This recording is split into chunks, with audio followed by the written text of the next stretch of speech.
I mean, the reality is that our elected officials have very little power relative to the bureaucracy until Doge.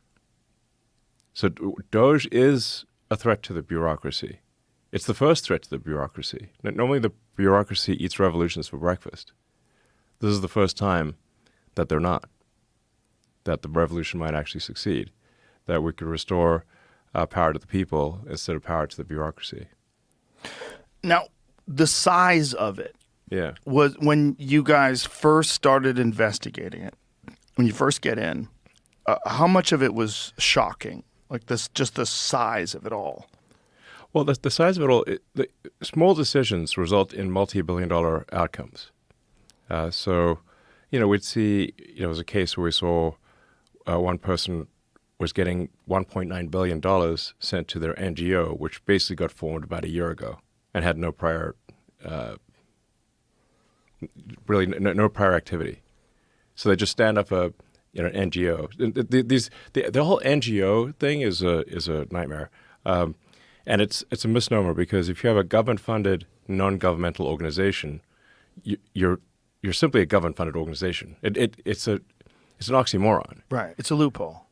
Yes. It basically, the government-funded NGOs are a way to do things that would be illegal if they were the government, but are somehow made legal if it's sent to a so-called nonprofit.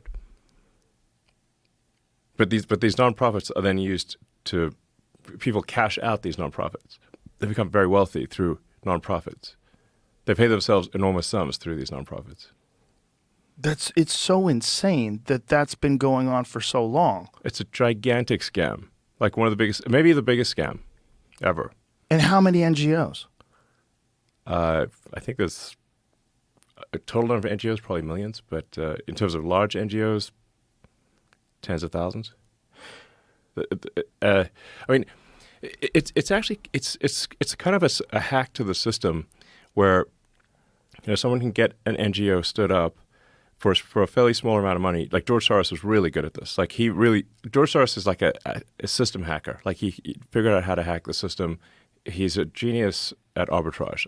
I mean, these days he's pretty old, but a genius at arbitrage. So he figured out that you could leverage a small amount of money to create a nonprofit, then lobby the politicians to send a ton of money to that nonprofit, so you can take what might be, a $10 million donation to a nonprofit to create a nonprofit and leverage that into $1 billion NGO.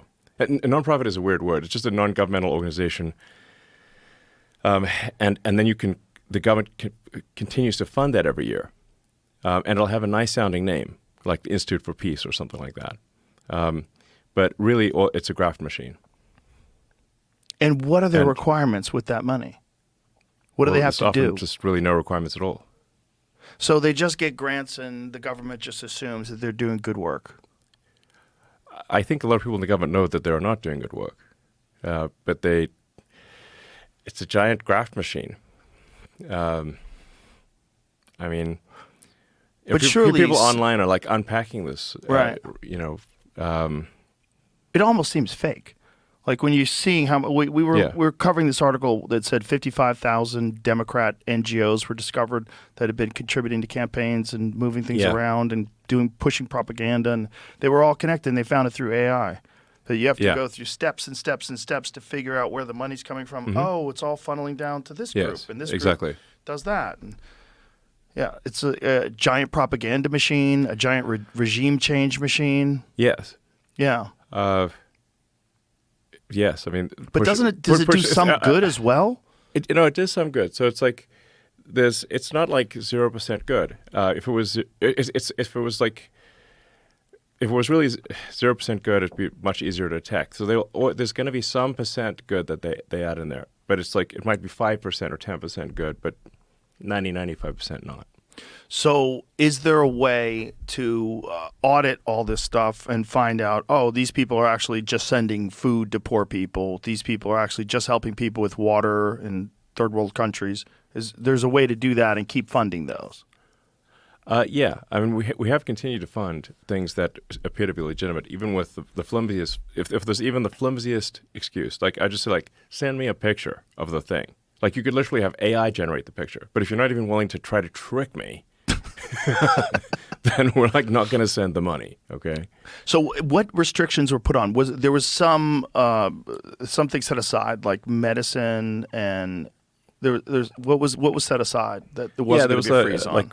Work for like Ebola prevention. I actually don't even know if this work is even effective. It may or may not be. Like it could be the kind of thing where you sort of fund Ebola prevention, but it turns out that actually you're funding a lab that develops new Ebola recipes or something.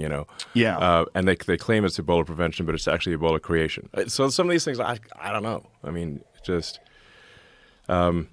But it just seems like we shouldn't be sending taxpayer money to dubious enterprises overseas.